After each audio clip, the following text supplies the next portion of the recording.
In Ukraine, North Korean soldiers are suffering heavy losses. Recently, Kiev captured one such soldier. He was believed to be the first North Korean prisoner of war. That soldier has now died in captivity. But he's not the only one. Pyongyang deployed around 12,000 soldiers to Ukraine. Reports suggest at least 3,000 of them are either dead or injured. What explains these heavy losses? How are North Korean soldiers impacting this war, and can they change the tide in Moscow's favor? Our next report tells you. In October this year, Seoul came out with a strange report. It said North Korean soldiers were fighting in Russia. No one knew how many there were or what they were planning on doing there, but it meant one thing. Pyongyang had joined Moscow's war in Ukraine. 2 months later, there's a lot more that has come to light about these soldiers. Recently, one of them was captured by Ukraine. He was believed to be the first North Korean prisoner of war. That soldier has now died in captivity. Intel says it was due to serious injuries incurred in the war, and he's not alone. North Korea sent around 10 to 12,000 soldiers to Russia.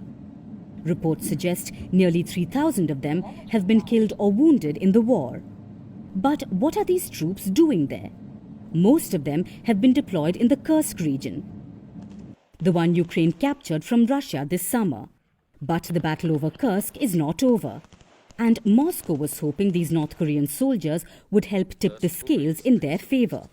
Dear Ukrainians, today there are already preliminary data that the Russians have begun using soldiers from North Korea in the assaults, a noticeable number. The Russians include them in consolidated units and use them in operations in the Kursk region. For now, it is only there, but we have information that they can be deployed on other parts of the front line. But they don't seem to be their best bet. North Korea has one of the world's largest militaries. Yet none of these soldiers have any experience of real combat. North Korea has not fought in a major war since the 1950s.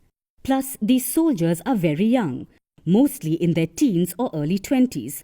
They were all trained in North Korea's mountains, but in Ukraine, they face a completely different landscape. Combine that with malnutrition and poor training, and it's a deadly combo.